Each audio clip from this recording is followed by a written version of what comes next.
Aloha, everyone. I'm actually texting with Claudia right now. She was in the middle of a family emergency, but she'll join us when she can. Hopefully that'll be soon.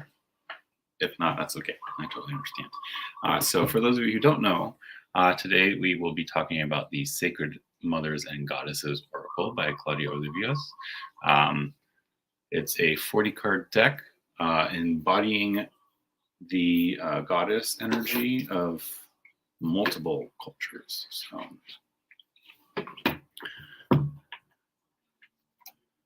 let me just finish texting real quick.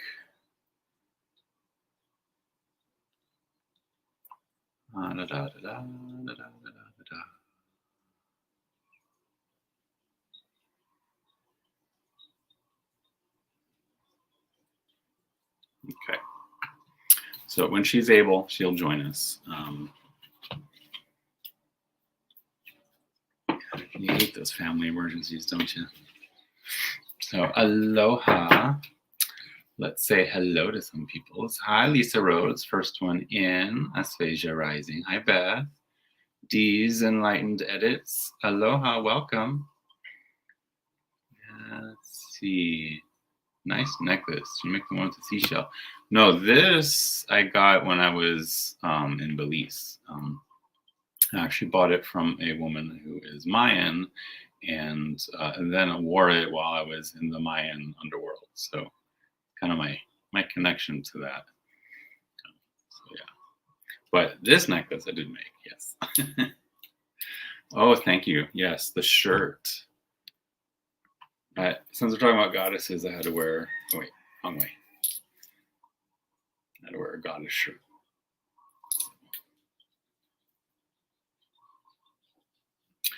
Welcome, Danielle. Thanks for being here. Yeah, friend of Claudia's. Nice. So, I had an idea about doing something at the end where I'd pull cards for people, but maybe I should shuffle and pull for people now. What do you think? Would you like me to pull a goddess card for you for the day?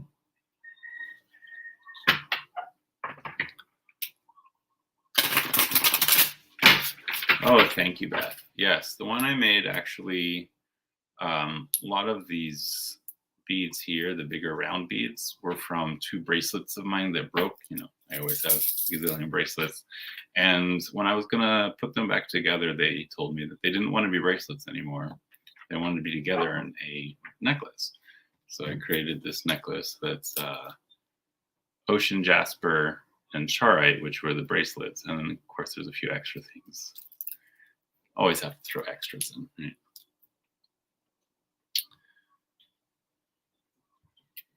Danielle says she's been getting the butterfly maiden all day. So I don't think it's an actual specific goddess on my shirt. I think it's just a, no, wrong way, there we go. I think it's an amalgam of several different Indian goddesses. I can see Saraswati in there, maybe even a little Kali in there. I'm not sure.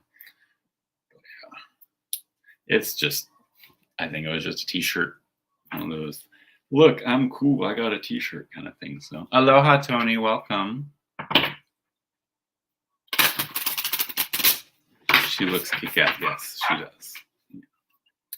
I'm all about the goddess. So welcome everyone coming in. Okay, so Beth said yes. Anyone else looking to see what goddess is coming up for you today? Beth, let's see what you got, Beth. Oh, instead of a goddess, you get one of the priestess cards. There's 4 priestess cards on the deck as well. And this is the priestess of the gift to serve. Very pretty.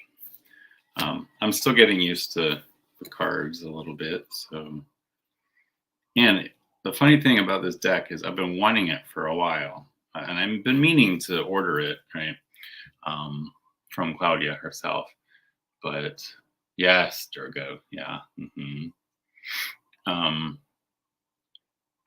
But then I went to the new tarot shop that just opened here on Maui called Ace of Cups. And look what was on the shelf, Claudia's deck. I was like, okay, that's a sign. I got to get it. So, um, Beth, priestess of the gift to serve, be it service to your community and universal tribe. There is wisdom in observing rather than acting. Take your time and gather information before you act. Trust your intuition, but do not be fooled by illusions. Stay on track for your life's true purpose and passion. Be of service to others, and you will flow with joy and ease, enabling you to live the life you desire. Give powerfully, and likewise, be open to receive. Very cool.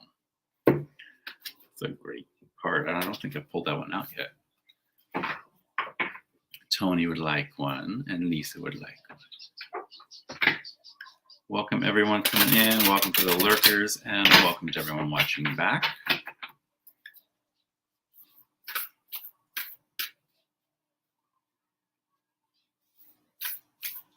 Aloha, Deanne. Welcome.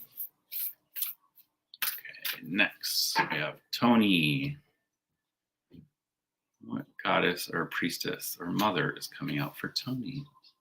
Oh, Tony, you're getting Lakshmi, abundance and good fortune. Lakshmi, yeah, I remember learning about Lakshmi when I was at a Hindu private school. She's a great goddess. Hindu goddess Lakshmi was born from the foam of the ocean, carrying a lotus flower in her hand. However, she is known as daughter of the goddess Durga. Lakshmi married the god Vishnu and gives him the energy to continuously regenerate. She is celebrated in October each year during Durga Puja when she is worshipped in all her forms. So, message. Be attentive to opportunities that present themselves. They hold nuggets of prosperity that will manifest in your life now or in the future. Act toward achieving prosperity, trusting that you are supported and your objective will come to fruition. Good fortune is coming your way. Expect a positive turn of events in your life. Your path is clear to receive financial flow. Relax, enjoy life, and share your abundance with others. There's enough for everyone. Keep in mind that prosperity speaks of the richness and abundance that surrounds you in ways you may not be seeing. Become aware of beauty and joy already present in your life. Allow yourself to experience all that surrounds you with gratitude. Gratitude is a great magnifier and attractor for abundance. Tony says she had a lotus flower in her card earlier. Nice. Very cool. Before I pull the next one, I'd like to introduce Claudia Olivos herself. Welcome, Claudia. Hi, thank you so much, and thank you for having me. I'm sorry I'm late. It's a crazy day here. Oh, no problem. Yeah. Family emergencies come first. I totally get it. Yeah, thank you. So just to pass a little time, I was pulling cards for people. Okay. I have one more, Lisa Rhodes. I can't. Oh, I see. Here I can see Do you comments. see the comments now? And Danielle is here to support you. Hello, everybody. Hello. Oh, yes. Basita's back there at the window. I've got dogs here, but they're sleeping over there. Dog photo bombing, yes. Oh, I'm all about the dog photo bombs. I mean, half the time I've had a puppy sleeping on my lap, but luckily he's in his bed right now. Yeah, I have to do all my interviews here on my bed so they can be with me, because if not, they will just bark the whole time. Oh, wow. Welcome, Gerald, Tarot Stash. He's lurking. Hello. So, Lisa wanted a card as well. Let's see. Lisa Rose. Oh, Lisa, you got Kuan Yin. Forgiveness. There's something in your life that needs compassion and possibly a little of forgiveness going on. You notice the dragons, right? Kuan Yin is known as the she tames dragons. I was going to say she conquers, but she's not a conqueror. She tames those dragons and makes them into not really pets, but more like companions for herself. Mhm. Yeah, beautiful. So I know a lot of these were paintings before they became cards, right? Is that right? Or Well, yeah. Well, the kind of, but they were paintings to be made into cards. So all of them. mhm, So the story is that I was taking a course. Actually, I did a course with a another healer who worked with angels. Okay. mhm, And she was in New York, and she came down to Washington, D.C. to the studio here, and we did an angel workshop. And so I would do the art part of it and lead, the participants through a whole experience and getting in touch with spirit through their painting. And she would lead the whole, the meditation and everything. And then the course was online, and we were supposed to be channeling forth an angel, mhm, and I kept channeling forth Mother Mary. Now I was visiting Mexico at the time, so I didn't believe it, and I was kind of upset with myself for not being able. Everybody else was channeling all the archangels and angels, and I was like, of course I'm Latina, so Mother Mary, but this is, I'm looking for an angel, and all these magical things kept happening. um, even to one that I think I mentioned in the book, and I have a little statue I could show you, but we stopped by the side of the road in Mexico, and we were shopping for at the end of the year they always burn up like an effigy, and it's life mhm, size, and it's like with real clothes, and they stuff them with newspapers, and you see them all lined up on the highway. And I've right. never seen that. And they fill it up with fireworks and they shoot them off on New Year's. So I really wanted to do that, and so I've never done it. So we were shopping for one of those, and we stopped, where they were selling a bunch of them, and there was a woman with a table, and she had all these little statuettes. Mhm, And just out of curiosity, like you do when you're, tourist somewhere, you go, you right. pick it up, and I'm looking, and she goes, "Do you want it?" And I said, "What is it?" She goes, "It's Mother Mary, and it's broken. Take it, take it." And then she like grabbed like, a whole bunch. She's like, "Take them all." In the end, she gave me like 12 because they were all Wow. chipped. She was Mhm, going to throw them away. And, so I kept getting signs like that. So I painted Mother Mary. And then I painted another image, and I didn't know who it was, and it was Artemis. And it was then that I was shown that I was supposed to make an oracle deck. And I've never worked with oracle decks at that time, mhm, tarot, nothing like that. I was nothing. more into like aliens. I was not into the goddess. And Right.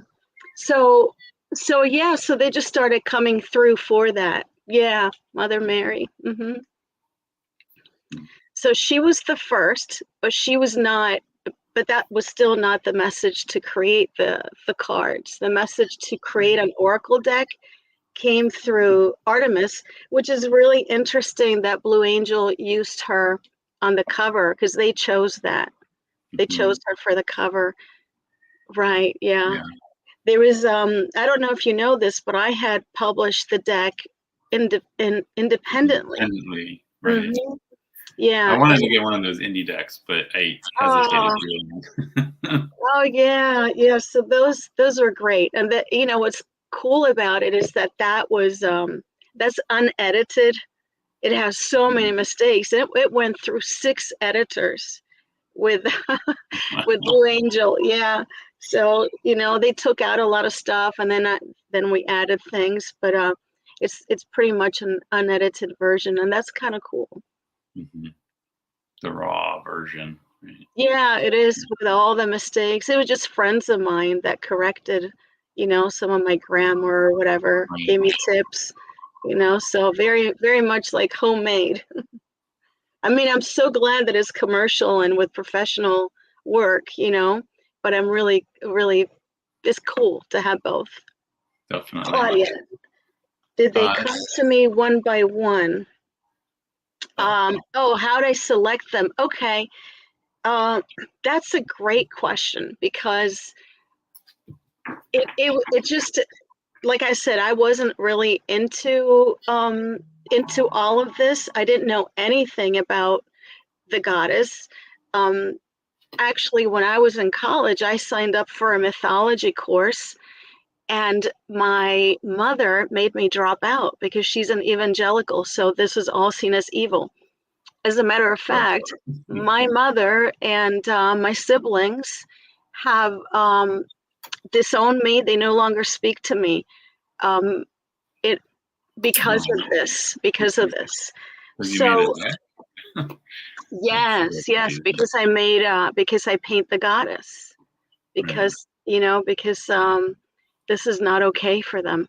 And so how did they come through? Since I didn't know anything about them, is I didn't even know anything about oracle cards. I still don't know anything about tarot. And whenever I go online and I pull cards, I say I'm not a psychic, but I'm an intuitive, and Mm. but that's where it stops. I love it when psychics read my cards, because it's spirit working through that person who has that gift.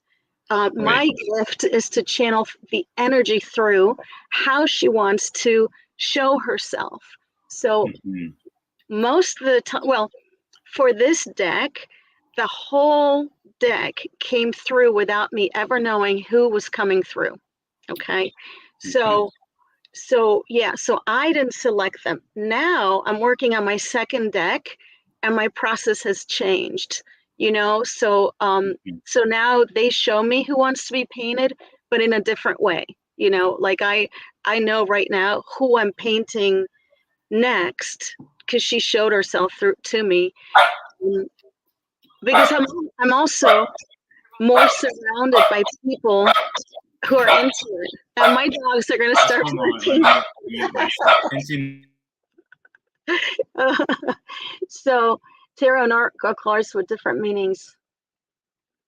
Um, oh, thank you, Aspasia, about my family not talking to me. Yeah, but it was very, very toxic, the whole that. But anyhow, so where was I? So the way that they would show up is I start with an oval.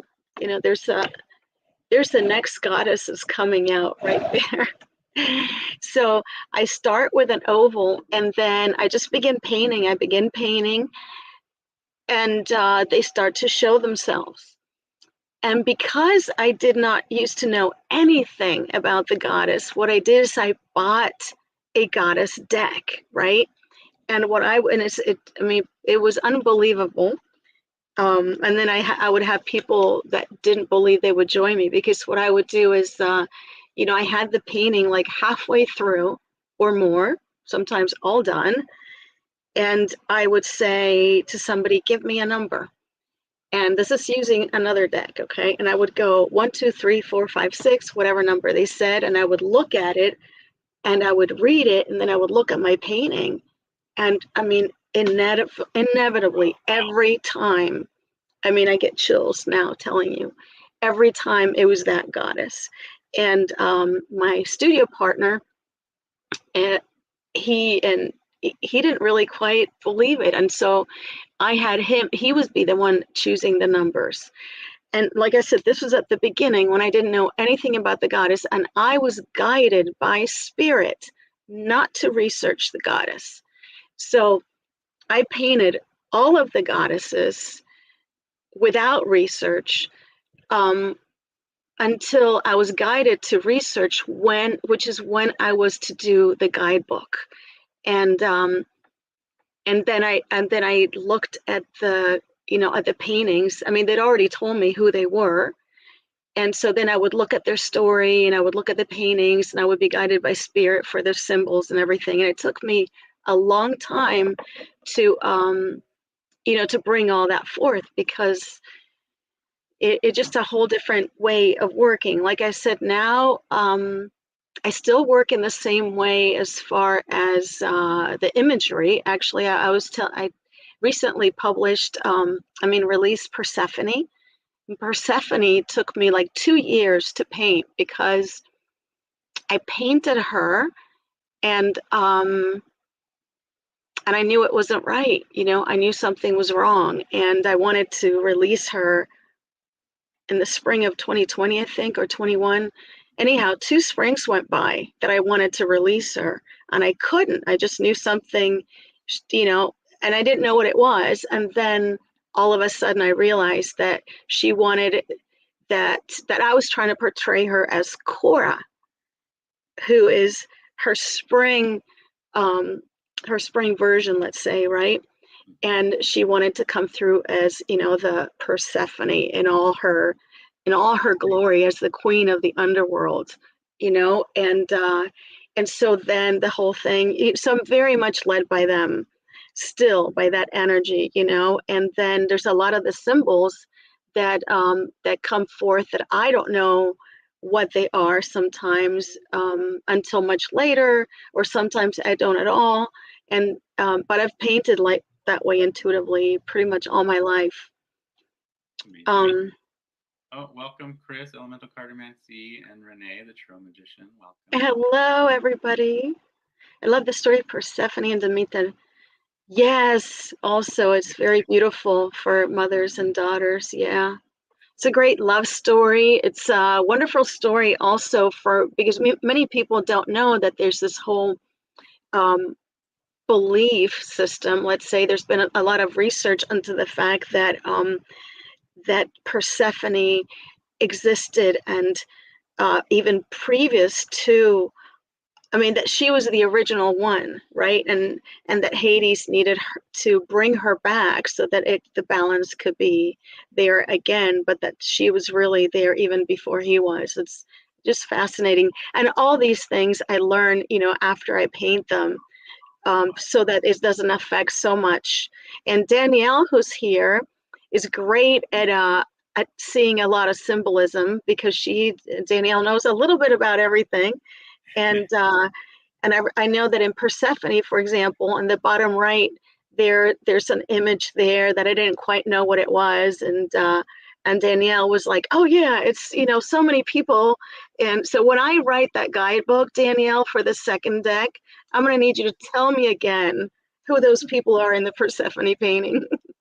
So yeah, so it's a beautiful process. It's very magical. And I feel very honored to be part of it. Definitely. Tony wanted to point out that tarot cards are basically, it's just an oracle. It has its own structure, right?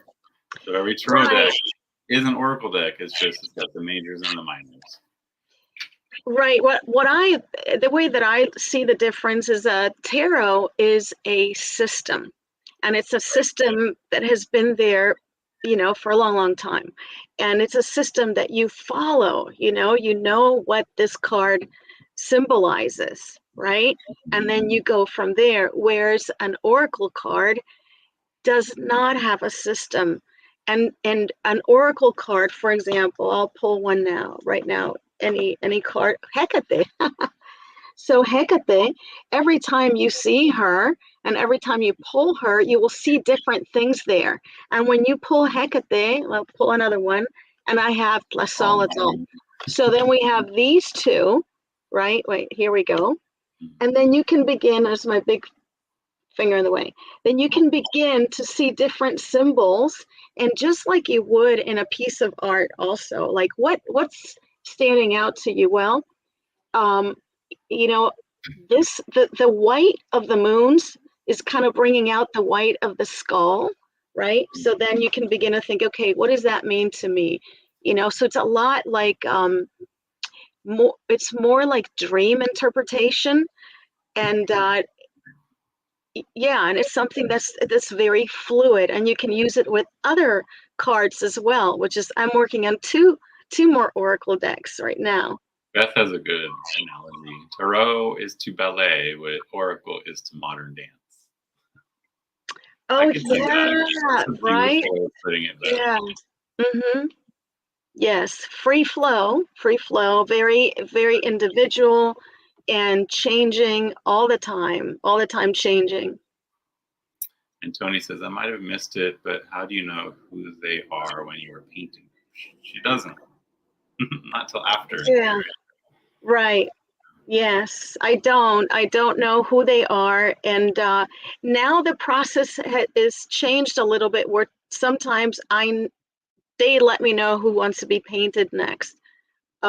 Right now, I have two that are vying for my attention, and I don't know which one's going to do it. I don't know. I'm like, I don't let me know. So I have to like really, I'm thinking maybe I will look up like a symbol for each one and see what shows up in my real life, but I have been waiting. I'm finishing one piece that I did like, I think I started it like 2 years ago. I didn't know what it was. And see, that's what happens. I didn't know what it was. It's been there, and now I know. Now I know. So now I'll go and finish. But yeah, they're the ones that show me. Aloha, Bella. Welcome. Wait for the omen. Wait for the omen. Yeah. Yeah, yeah, very much. It's beautiful to live that way, with symbols. And the interesting thing is before I got into, I mean, I've always been into spiritual stuff since I was a little girl, a little Catholic little girl. But when I was in high school and I was starting to get more, my dad was an artist, so I've always been into art also. But when I started getting it a little bit into my own thing, I was very interested in the surrealists. And see, the surrealists were all about your intuition and dreams, right? Psychology, spiritual stuff, the most well-known surrealist female artists, out of the three, two were witches, and so it just, now I think, oh, it makes sense. Right. Yeah, because they're painting from the soul instead of. Yeah. And your paintings are oil, right? Yes. Oil. Oil. Except for the priestesses are watercolor. The priestesses. Okay, I thought there was something a little different about those birds. They felt different than the. Yeah. Yeah, these are watercolor. Watercolor and pencil. Of course, now I can't find any priestesses. All I'm seeing are goddesses. Did you make some boxes as add-on? Yeah, we've continued to make, I mean, now in the studio we make altars. I make clay. Oh, thank you. I make clay pieces of the goddess, and then Sergio makes them into beautiful resin pieces because he is an artist and painter in his own right. He's an encaustic artist, which is working with wax and colors. And so then when he works with the resin, it's kind of like the same, layering of color effect. So yeah, so we have a lot of fun in the studio. I create, I'll draw something up. I'm like, make this, like the altars. I designed these altars, and he makes them from scratch out of pieces of wood. It's awesome. It's amazing. Yeah.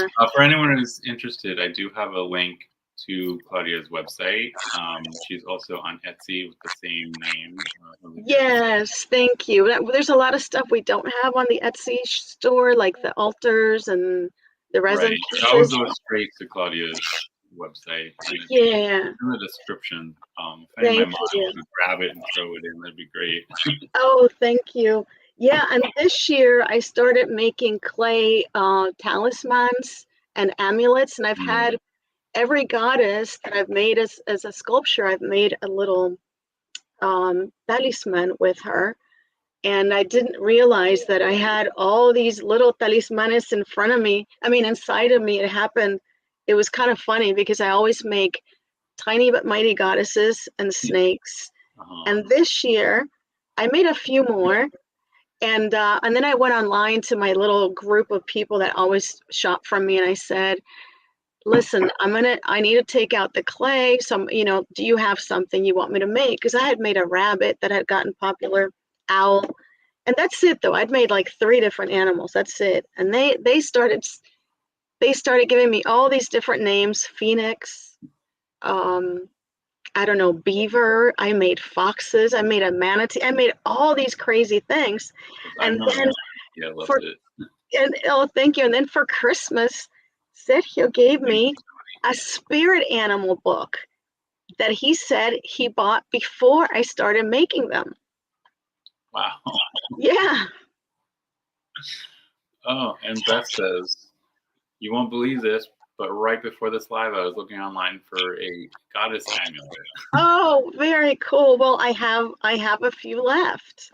So make sure to check out. I share most of my stuff via TikTok, and then I kind of channel it to Instagram. But I need to do more on YouTube, honestly, to get these things out there. But yeah, it's so much fun to be creating with spirit because it's magical. I mean, I keep saying that word, but it is, you know. So it's like that little girl in me. It's just always excited. Yeah. Oh yes, I do. Thank you, Danielle. I make the goddesses as pendants. This one keeps turning. Does anybody have any other questions about the creation of the cards? Not that I would know how to answer a lot of it, because some of it, so much of it is like, you know, just kind of comes through. So I'm grabbing that link to your website, throwing it in the chat right now. Sorry, that's what I was doing. oh, thank you. There we go. Artstudios.com. Yes, and that's the same for all the social media. It's Olivos Art Studio. Right, and that's on Etsy, Instagram. Right. Thank you. I am everywhere, not always active everywhere, but you know how you have to be this, you know, and I get called Olivia all the time too. So thank you for putting on there. Yeah. Welcome, Olivia. Wait, I mean. Yeah. Now I answer to it. You know, now I answer to it. Because it's happened so often. Oh yeah, all the time. Not just on social media. Wow. Everywhere. Everywhere. Mm-hmm. That's funny. Yeah. So are you planning on learning tarot eventually? Are you focusing more on the goddesses and more well, funny you should say that, because I was holding a learning tarot book in my hand yesterday at the $5 store. More than anything, though, is because I think it was during COVID, I started making these black and white paintings. Have you seen them? That I call them espíritus. Yeah. And those are 5 by 7. And I know that I want those to be a deck. And I know I want those to be a deck to go with the sacred mothers and goddesses, but I don't know what kind of deck. I don't know what each card means or anything. So I was looking at that book because it had some really kind of, I should go back and get it. It had some really nice sectioned off, you know, explanations of each card. And I wonder if I look at my Espíritus painting, if they, you know, but I don't know. It might just be another deck. But I am interested. Tony suggests that you might want to check out Gerald's playlist on learning tarot. That's Tarot Stash. Yes. You're lurking right now, but hey Tony, can you grab his link for me, please? Thank you. And Tony also asked, who was your favorite to paint so far? Oh, that's hard. And by the way, I would love someone who reads tarot or knows a lot about it, like, you know, Jonathan or other people, to let me know if when you look at those Espíritus paintings, if you see, I mean, I do want to be guided by spirit, you know, but I don't know. I don't know if it's my, you know, because this happens, right? I don't know if my being reticent or not reticent, but doubtful is because I don't know about tarot. And I do love I love that I work through and so intuitively, because I like to be a really kind of open vessel for spirit. But sometimes I do need guidance, we do work together. I have had, I've had it happen where, for the cards, have been very guided by people, that are, let's say, on the outside, So I'm open to that. I will definitely, yeah, I'm open to that. So, and as far as like my favorite painting, my favorite to paint so far, Oh yeah. I don't know, because honestly, I have a story to each and every one. And what's happened very often is that I'm working on a painting, and when I'm done with it and I go to post it on social media to do the release, and I'm learning a lot about it at that time. I don't learn a lot about the goddess until the moment I'm releasing it, which could be months after I finished. And when I'm writing about it, then I'm like, oh my goddess, that was exactly the energy that I was needing in my life, that was working through my life. So it's Wow. always like that. And so I'm very attached to each one of them because of that. With Persephone, for example, I didn't feel that, but she so loudly communicated with me all along that she wasn't happy with the way that I was doing her. Um, I recently released Amaterasu, who's a Japanese painting. Who's a Japanese goddess, and I don't really have a connection to Japan, so I didn't think I would have like this great connection with her. But then all this stuff happened with my son, who's very connected to Japan and all that. So and then all these other things came through with her that are magical, that happen with her as being the goddess of the sun. I could tell you at least an hour story for each one. Wow. Yeah. I want to suggest that you might want to pick up the Star Tarot. It's got a thick book. It's a very good guidebook. And Let me I write think that the down. speaking style would actually do really well with your oracles. Okay, thank you. Let me note that, the Star Tarot. I have that one, and it's gorgeous. It's such a good reader. It really Yeah. is. Okay. And also, I put up the link here. This is Tarot the Stash Way. So this is Gerald's playlist for how he reads Tarot. And it's a great discussion because it's a lot. Each one was live, and people in the audience could put out their ideas about what we were talking Oh, wow. I would love that. I would about. love Yeah, that. so grab that. Actually, you know what? I have that link still. What I will do is I will send it to you on Instagram right now, so you have it for later. Thank you. You're welcome. And Beth says, I'm attached to my tarot cards and I don't create them. Your connection must run so much deeper. It is magical. Yeah, but you know what? I think it belongs to all of us, honestly. And I always, whenever I'm writing like our sacred mothers and goddesses, and I always think, like every day, I think people probably think I'm saying our, like our studio. I'm saying our, like everybody. The I collective. really, yeah, the collective. I really feel that, and I used to say, like, I don't feel that is my art. If you look at my older art, it doesn't look much like the goddesses. So, or I used to do a lot of abstract, and so now I think that well, I don't know. I don't know, but I just feel that it belongs to the collective. Yeah.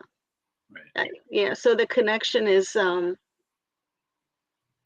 different. It's just different. Right. I can't explain it, but they I do call belong it to almost all a of us. divine connection. The what? I'm sorry? I call it a divine connection. Yes, yes, yes. It's absolutely. Yeah. Beautiful. So does anyone else have any questions for Claudia? I was thinking it might be fun to pull a few cards for people. I started that at the beginning. Okay. Yeah. So if anyone has a question, please put it in all caps. Otherwise, if you would like us to pull a card for you, type me. Do you want to do like where you pull one and I pull one, two different ones for the Sure, same we can do person? that. Mm-hmm. Yeah, I think it's really good. I like doing like the one card, but I think when you get two or more, then there's more communication going Right. on. Yeah, more that you can go with. So if anyone has, if I pulled a single for you and you would like two more to finalize three cards for yourself, let me know. Yeah. It is fascinating to hear how paintings are channeled. It's true, though. I mean, a lot of times when I sit down to paint, like, I don't have an idea in my head. I just sit down and then just something comes out, and it's not. Yeah, yeah. You know, one thing I didn't mention is when I'm painting, I don't listen to music. I don't listen to podcasts. I actually put movies on because I'm engaged with something else, and I'm just allowing myself to be a clearer vessel that way. Right.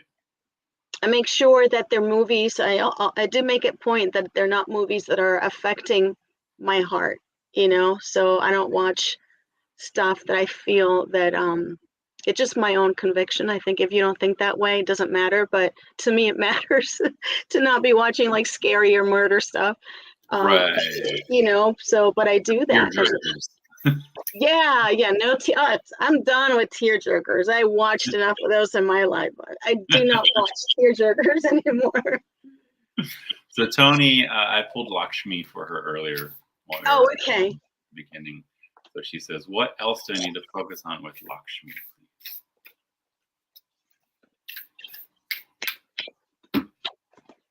Ooh, that cut so easily just now.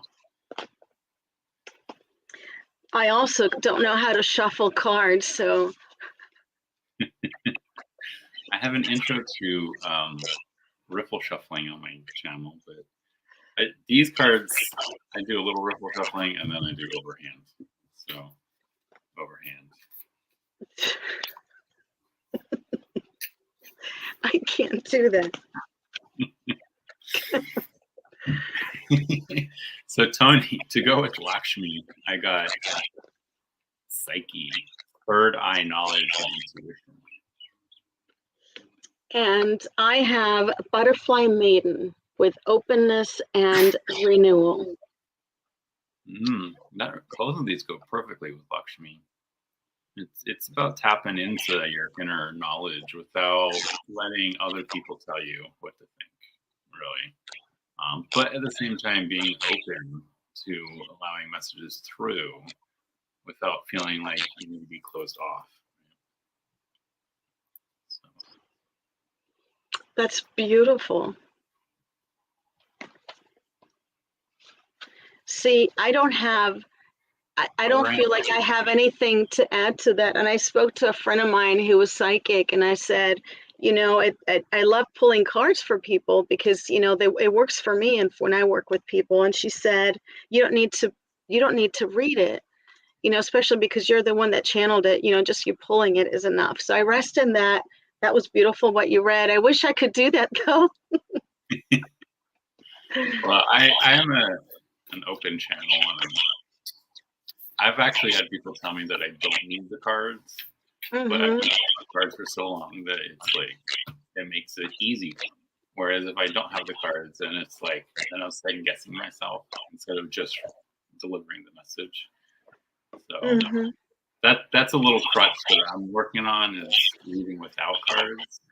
Oh, I see. I think the cards are great though because it helps people because we are, you know, we are spiritual beings inside of a meat suit living in this earth experience, right?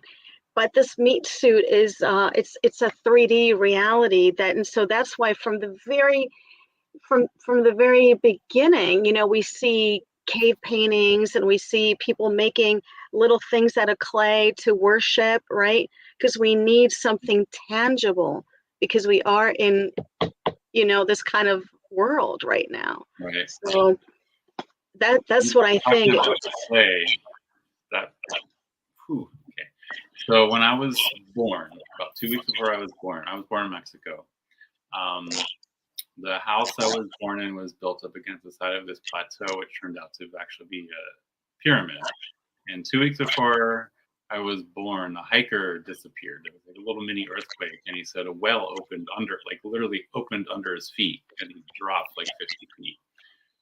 He was missing. They found him at the bottom of the well with both legs broken because he had fallen for, and they pulled him out.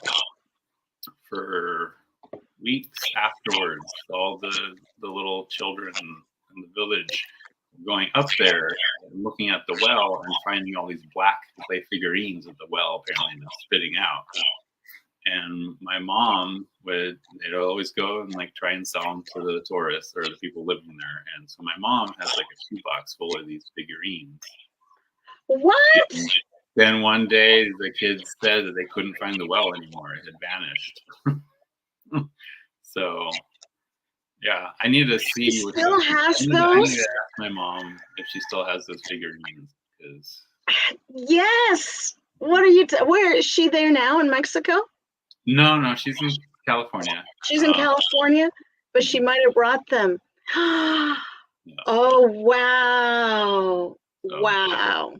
And there are all these like little black figurines. Like, was that near Oaxaca? Mm-hmm. Because yes, it was near Oaxaca. Yeah. Oh. I was born in Santa Maria de Tonancilla. Wow, those are wow. Let me know. Okay. I'll ask her. I don't know if she still has them because I know she's been going through this purging thing where she's getting rid of everything because she's in her 70s. So. Well, hopefully she didn't get rid of those because tell her you want them. I do want them. I told her a long time ago that I want them. How big are they? Like that? Small, like little. Yes. Wow. What an amazing goddess altar you can make with that. Right. Yeah, you get them. I'll design one for you. We'll make it. Nice. Okay. Yeah, I mean, that's amazing. See if she even still has the box anymore. Yeah. Well, my dad was he was an artist, but he was a diplomat. So we're from Chile, but he traveled a lot and lived in New York. And I was actually born in Washington, D.C. because, of all his travels and everything. And he had a beautiful, beautiful collection of little goddesses. And I remember growing up, in his apartment in New York, when you'd walk in, he had this beautiful curio cabinet with the lights, and he had them all beautifully displayed. And unfortunately, when he passed, all that went to his current wife. I have no idea where they are. But, beautiful pieces too, like that. So I was around them since I was little. I don't remember my dad ever talking to me about them, but there's a lot of pre-Columbian pieces that you find throughout the Americas that are the goddess, giving birth, or their little sexual amulets, So that's what that, I wonder if that guy was looking for that, or did he fall in? He was just going on a hike as far as I know. And then there was like a little earthquake. The well opened under him. And I think he was missing for several days before they found it. Wow. I remember one time, because I love Mexico. My dad lived in Mexico for 8 years.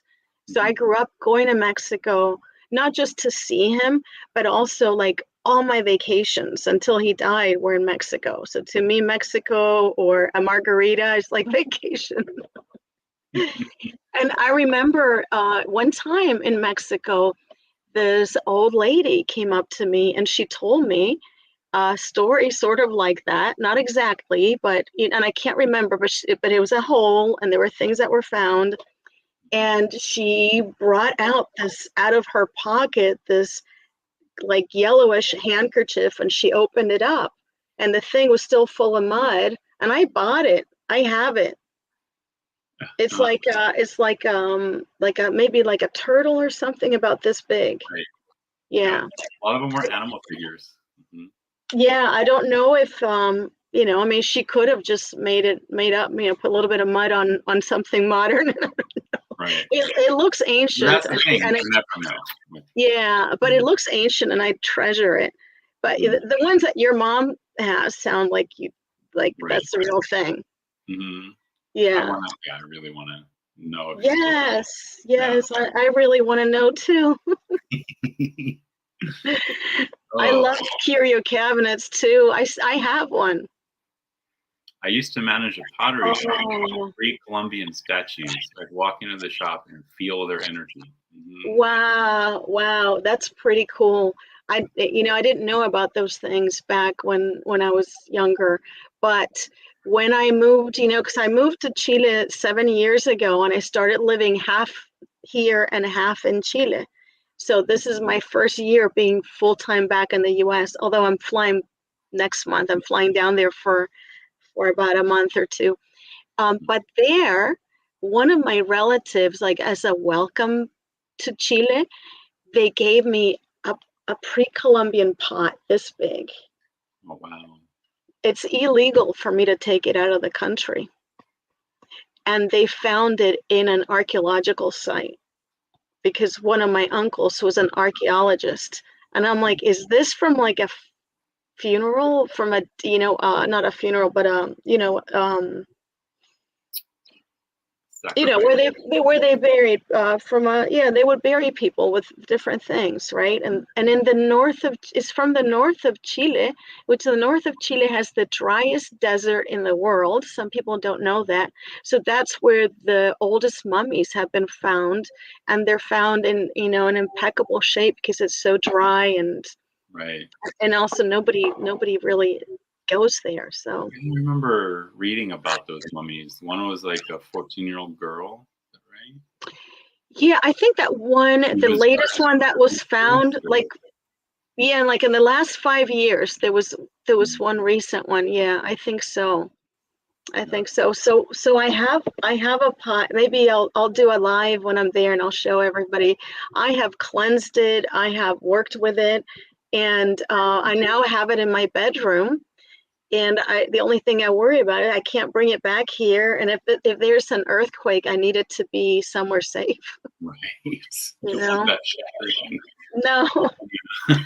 Yeah. Yeah. uh, So. Last summer, I was actually in Belize, and I got to go to the ATM cave, the attune. No, McNall. I can't remember what the ATM stands for, but it's Mayan words. And there, like, you're walking into the cave like for an hour and a half before you find where you're going. And when you Wow. finally get there, you have to like shimmy up a boulder to get to this ledge to like climb up into this like huge cathedral like room.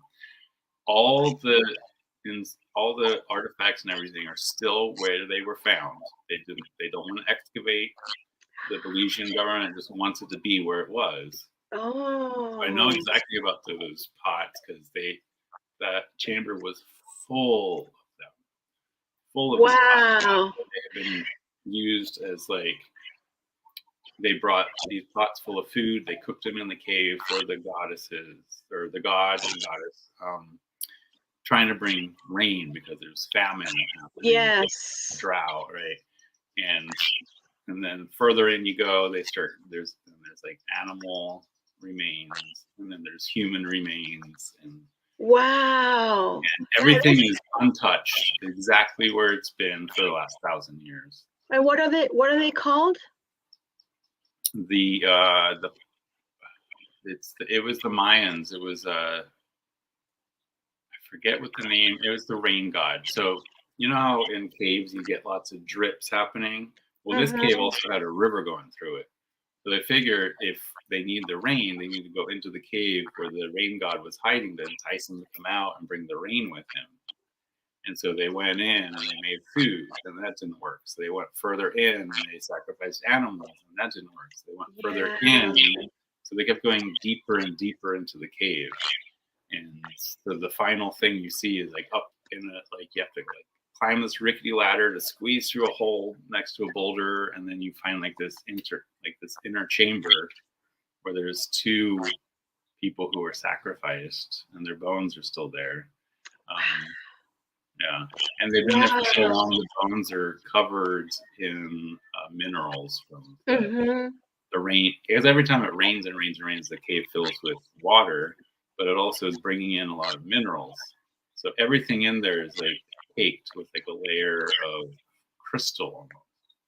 And so that top skeleton, they call the skeleton Crystal Maiden, but they know that the skeleton is of a 16 and 19-year-old boy, and it's not a girl, but the name stuck, Crystal Maiden. And the bones are completely encased in this like mineralization. It looks like a crystal skeleton. Never heard of that. Missing its hands. So. Wow, that's amazing. I had never heard of that. Yeah, and that's what I did over the summer. I went to the Mayan underworld. Wow, now that is the only time that I think that, because when you started describing that you had to go up into little cave, that makes me a little bit claustrophobic, but I would go for that. Yeah, it was an amazing experience. It was like we were in that cave for at least 3 hours because it was like an hour and a half to get in, and then another hour and a half to get back out. So. Wow, I want to go. And you just went recently, so it's still open. This is awesome. Yeah.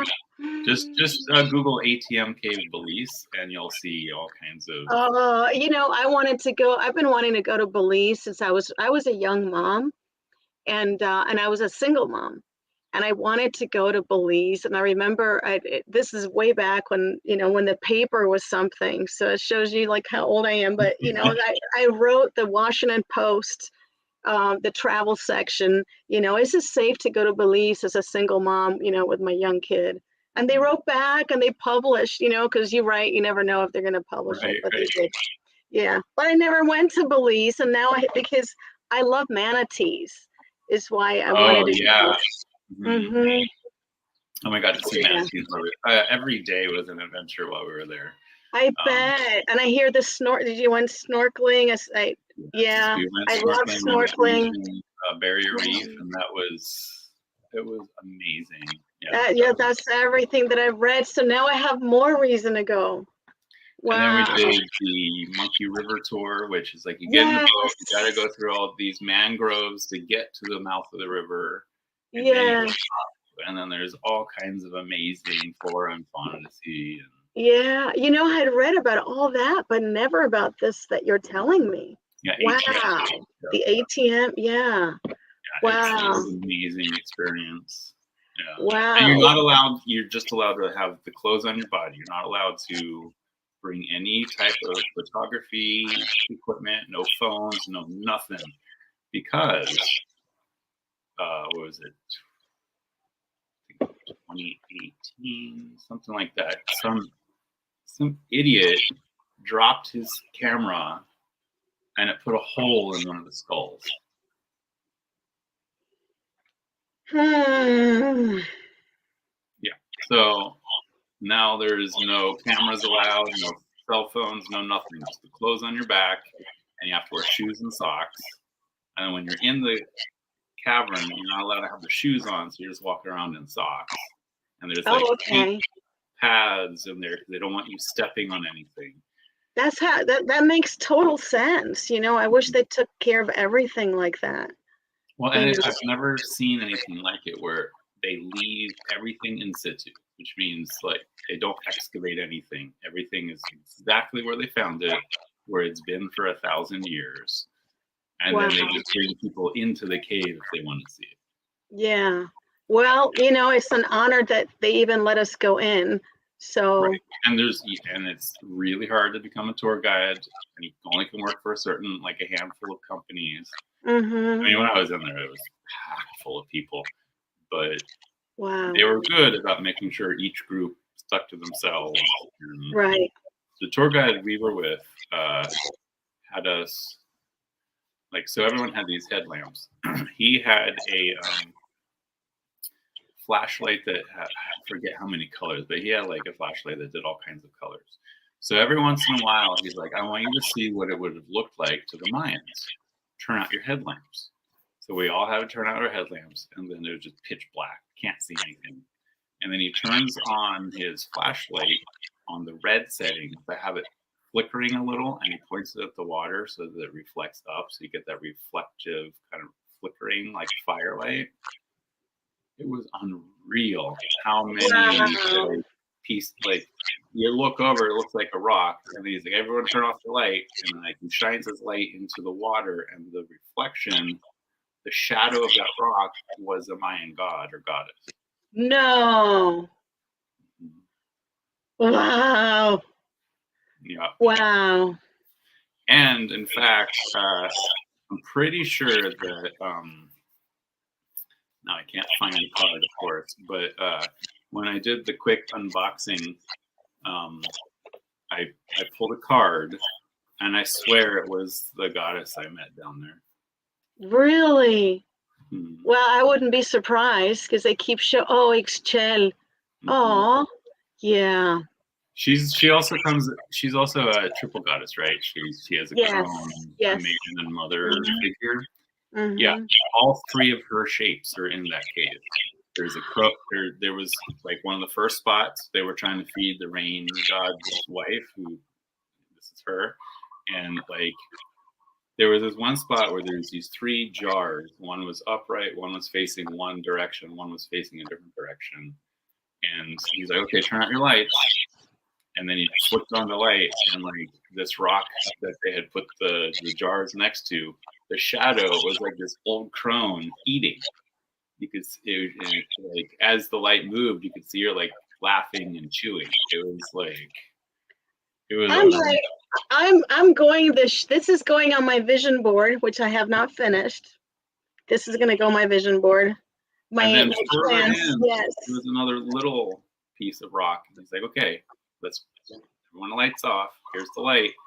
You see, it's a young girl, same goddess. So we saw the crone version and the maiden version, and then further in there was the mother version too. Wow. That's crazy. And then I start playing with your deck, and who pops out? Ixchel. Oh my gosh. Yeah. Wow. So yeah, I've had a connection with the Mayans for a long time. Yeah. Back in 2000, I took the Mayan hieroglyphics class. I mean, I was born in the Mayan territories, right? Are your parents both Mexican or neither one of them? Neither one? Oh, okay. Okay. No, my mom's from New Jersey. She's Ukrainian and Moldavian. My dad is from North or South Dakota. But he's like Irish, French, German, and Native American. Yeah, so the reason why I was born in Mexico is because I was born in the 70s. The Vietnam War was raging. My uncle was over there being a medic and like having to deal with patching new GIs up, and like the letters he wrote to my dad were so horrifying that my parents wanted to make sure that if I turned 18 and there was a draft, I could run away. So that's why I was born in Mexico. My dad was going to the School of the Americas. My mom was a stay-at-home mom making bread and granola from scratch and everything. Interesting. My dad had a connection with the School of Americas also. And our parents knew each other. Yeah, I don't know, because he was working at the OAS here in DC and with the School of Americas, and then he connected this guy who lived here in DC. He connected him through the School of Americas through a grant to go and study sculpture in around where you were born, actually, around Oaxaca. Yeah. And yeah, it's crazy. It's a small world in a way. I know. We're all connected. Yeah. I know, it's Tony's beautiful wise how his parents. parents protected him. Yeah. Yeah. Yeah, that is beautiful. Well, and the funny thing is when I turned 18, so I had a dual citizenship. But when I turned 18, I got a letter in the mail stating that I could no longer have a dual citizenship. I had to choose whether I was from the U.S. or from Mexico. And having never Yeah. really spent much time in Mexico because we left when I was very little, I of course chose the U.S. But I think I could probably get my Mexican citizenship back. Maybe I don't know. Yeah, I think so. I remember getting a letter like that too, but then um but I don't have dual citizenship, but I am a citizen of both countries. So I think there's a way around that, Mhm. you know. And for example, I'm getting ready to travel next month. I already have my little passport thing, and I know not to show the US my Chilean passport. Shh, people that are watching. And I know not to show Chile my American passport. I'm just discreet about it.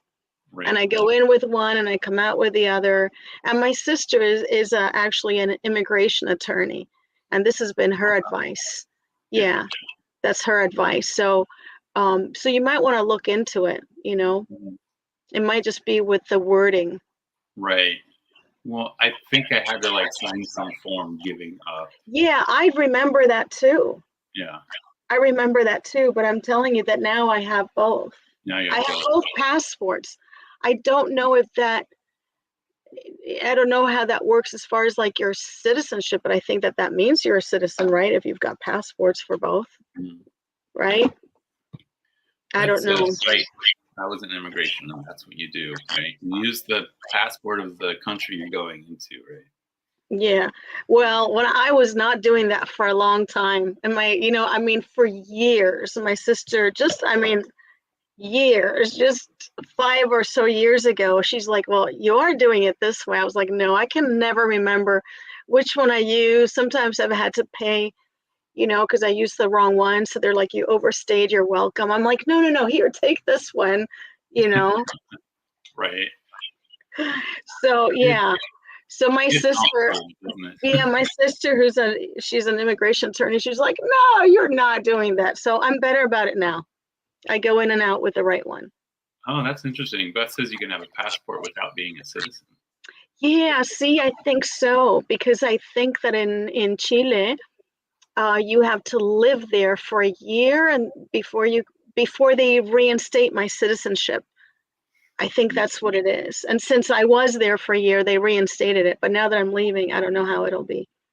But yeah, it's interesting. And then that's why it's so cool to be a lawyer, because there's all these little ways that you can, and Yeah. that's kind of fun. But yeah, So, you might be able to. when is your second deck coming out? Do you have Oh no, yet, or not for a while. Not for it's a still a while. work in progress? It is, and Yeah. it's slow, because I actually had when Doreen Virtue, who made her goddess card, she came out saying that she's evangelical and burn all her cards and nobody should Right. use her cards, right? So that happened like 2 months before my cards were released. Now my cards were released when I was still in Chile because of COVID. I could not leave Chile for a year and a half because I rescued that dog right there, and they would not let me bring her into the country because of travel restrictions. So I was caught in Chile for 2 years. They sent me the cards from Australia to Chile because that's where they're published, but they never made it. And where am I going with this? Like, how long is going to? Where was I going with this? Um, okay, so you're asking me about, but you ask me like how long it's gonna take me, right? And I was going somewhere with the story, but suffice to say, I'm not near what I should be. I'm behind. I'm behind. At the same time, though, I'm working on the espíritus, the black and white ones, and so I'm hoping. I'm also under contract to write like a daily journaling kind of book, and so I'm behind on that as well. But hopefully, Oh, I know what I was going to tell you. When I was in Chile and that one got published, Doreen Virtue came out that this was, that they should all burn.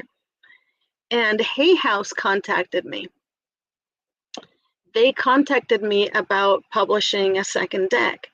And I was really excited, for Hay House to be contacting me because they're a huge company, right? Or organization, publishing house. And they wanted me to have it done in a year. And I thought that's just crazy. How can you, there's no way that I could just paint, 40 pieces in a year, much less also write a book. But that's what I see that many, many card people do. And I guess some of them is because they have someone painting and someone else writing. But even so, it's so quickly. I really, for me, it's not just, putting it, just producing. It really is like a labor of love that I want to be powerful forever. I want people when they take a card, it's not just about a painting. It's really is spirit, reaching out to you. And I think for that, you have to nurture the magic. You have to really, it can't be done super quick. So I told Hay House no, and then I just stuck with Blue Angel. So I'm going to take longer. Jonathan, you have your sound off. Oh, Yeah, I had to because the trash truck was okay. by. Oh, okay. Yeah, Beth is right though. Doreen had Riley Valentine, who now all the decks are printed with just his name, and Doreen's name has been taken off. But yeah, it's kind of interesting how certain artists just like churn out deck after deck after deck. Yeah. Who is Radley Valentine? Is that a publishing house? No, that's the artist that did all of the artwork Doreen's decks. Oh, okay. And a lot of the writing too, I think. Oh, I see. Hey, Melody. I'm excited for the second deck too. All the goddesses that you see that I put out now, all of those go to the second deck. Tony is right though. Hay House changes a lot of your artistic rights. Please be careful. Yeah, Hay House. No, I said no to them, and honestly, I mean, I would have only been tempted because they're such a big name. But Blue Angel Publishing is amazing, and I don't know if you all know, but Blue Angel Publishing, the man that is the one who started everything, he created beautiful sacred feminine goddess cards. So, so and I think that he wrote and painted the pieces, and it was a while ago. I don't think that he even markets that very much, but it is also a labor of love, I believe. And I feel, and then they were great to work with. I have a lot of the Angel decks personally. I mean, they're just amazing. I think I probably have at least 10 at this point. Yeah, they're really wonderful, and they had reached out to me years ago for a deck that they made called Soulful Women, and they asked me to use one of my paintings. And so I had that was the only thing, and they did that while I was working on these goddesses, so that was kind of cool.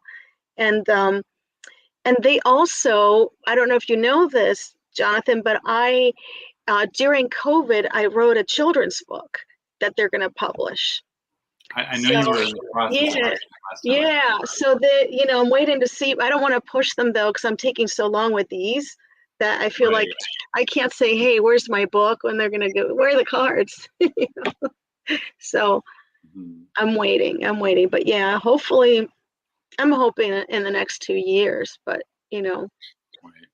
yeah, 2025 is my goal for finishing them. Yeah. Okay. Cross fingers. Yes, I can't cross this one, but yeah, we'll have to do speaker anyway. It's this one. No, of course. I fell. I was walking outside to take photography of some of the art, and that little dog ran in between my legs.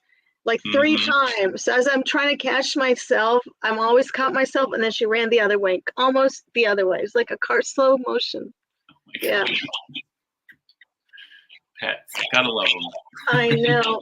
The title of the book, well, they can change it, right? So I don't know what it will be.